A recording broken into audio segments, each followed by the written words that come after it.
നമസ്കാരം. രാജ്യത്തെ ജനസംഖ്യാ കണക്കെടുപ്പ് പ്രക്രിയയ്ക്ക് തുടക്കമാകുന്നു. രാജ്യത്തെ തന്നെ ആദ്യത്തെ സമ്പൂർണ്ണ ഡിജിറ്റൽ സെൻസസ് എന്ന പ്രത്യേകതയുമുണ്ട്. 2 ഘട്ടങ്ങളിലായാണ് സെൻസസ് നടപ്പിലാക്കുന്നത്. ആദ്യഘട്ടത്തിൽ വീടുകളുടെ വിവരശേഖരണവും 2ാം ഘട്ടത്തിൽ യഥാർത്ഥ ജനസംഖ്യാ കണക്കെടുപ്പുമാണ് നടക്കുന്നത്. നമുക്കാദ്യം എന്താണ് സെൻസസ് എന്ന് പരിശോധിക്കാം.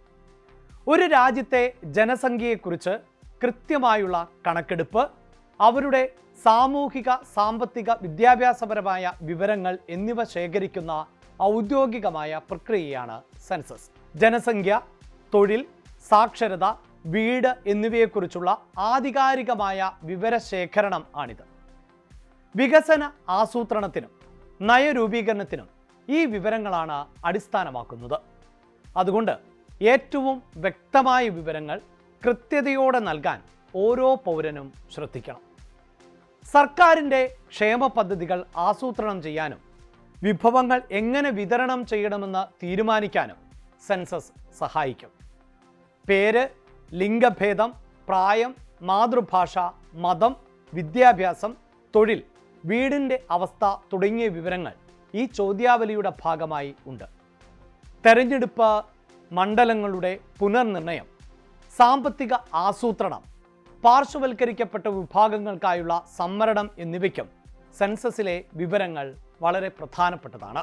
2011 ശേഷം കോവിഡ് പശ്ചാത്തലത്തിൽ നീണ്ടുപോയ സെൻസസ് നടപടികളാണ് ഇപ്പോൾ പുനരാരംഭിക്കുന്നത്.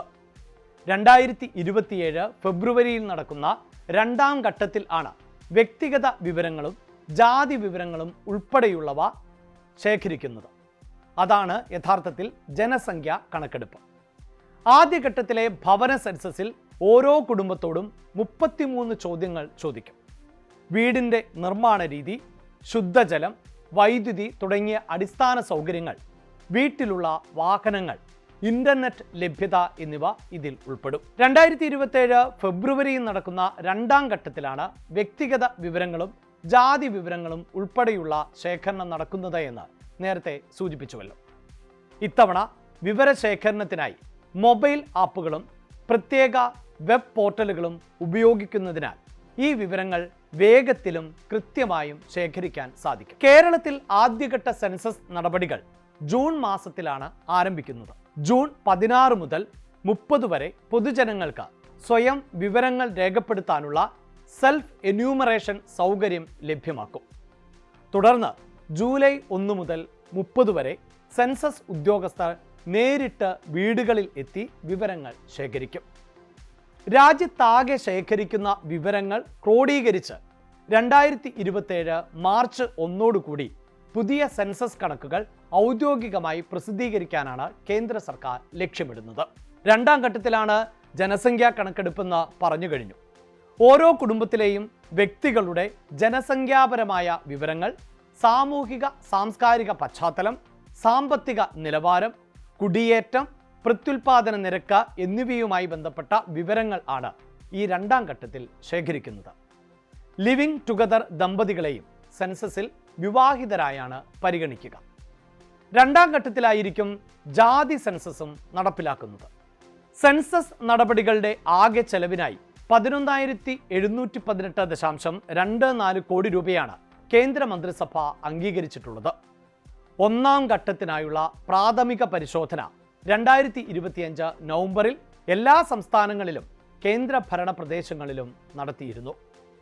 1ാം ഘട്ടത്തിനായുള്ള മാർഗനിർദ്ദേശം 19 ഭാഷകളിൽ ആണ് തയ്യാറാക്കിയിട്ടുള്ളത്. ഇന്ത്യയിലെ ആദ്യത്തെ സമ്പൂർണ്ണ ഡിജിറ്റൽ സെൻസസ് ആണ് നടക്കുന്നത്. വിവരങ്ങൾ ശേഖരിക്കാൻ പ്രത്യേക മൊബൈൽ ആപ്പും സെൽഫ് എന്യൂമറേഷൻ പോർട്ടലും ഉണ്ട് എന്നതും നമ്മൾ പറഞ്ഞു കഴിഞ്ഞു. സെൻസസ് സമയത്ത് ശേഖരിക്കുന്ന വ്യക്തിഗത വിവരങ്ങൾ രഹസ്യമായിരിക്കും. വിവരാവകാശ നിയമപ്രകാരം ഈ വിവരങ്ങൾ ആർക്കും ലഭിക്കില്ല. കോടതികൾക്ക് മുമ്പാകെ തെളിവായി ഹാജരാക്കാനും സാധിക്കില്ല. സെൻസസ് സമയത്ത് ഒരു രേഖയും നമ്മൾ നൽകേണ്ടതുമില്ല. സെൻസസിനായുള്ള മൊബൈൽ ആപ്പ് 16 ഭാഷകളിൽ ലഭ്യമാണ്. സെൻസസിൽ പങ്കെടുക്കാനും കൃത്യമായ വിവരങ്ങൾ നൽകാനും എല്ലാ പൗരന്മാരോടും അഭ്യർത്ഥിക്കുകയാണ് എന്ന് സെൻസസ് കമ്മീഷൻ വ്യക്തമാക്കി. സെൻസസ് പ്രവർത്തനങ്ങളുടെ നിരീക്ഷണത്തിന് പ്രത്യേക വെബ് പോർട്ടൽ സജ്ജീകരിക്കുന്നുണ്ട്. അത്യാധുനിക വെബ് മാപ്പിംഗ് ആപ്ലിക്കേഷൻ ഉപയോഗിക്കുന്നുണ്ട്. 31 ലക്ഷം എന്യൂമറേറ്റർമാരെയാണ് ഈ സെൻസസ് പ്രവർത്തനങ്ങൾക്കായി നിയോഗിക്കുകയും ചെയ്യുന്നത്. സെൻസസും SIRും തമ്മിൽ ഒരു ബന്ധവും ഇല്ല. ഇത്രയും വിപുലമായ ലോകത്ത് തന്നെ ഏറ്റവും ജനസംഖ്യയുള്ള രാജ്യത്തെ വിവരശേഖരണം ആണ് നടക്കുന്നത്. ഓർക്കുക, നമ്മുടെ രാജ്യത്തിൻ്റെ പുരോഗതിക്കും മുന്നോട്ടു പോക്കിനും ഏറ്റവും അനിവാര്യമായ സെൻസസിനോട് എല്ലാവരും പൂർണ്ണമായും സഹകരിക്കണം. കൂടുതൽ വാർത്തകൾക്ക് News 18 Keralam YouTube channel subscribe ചെയ്യുക.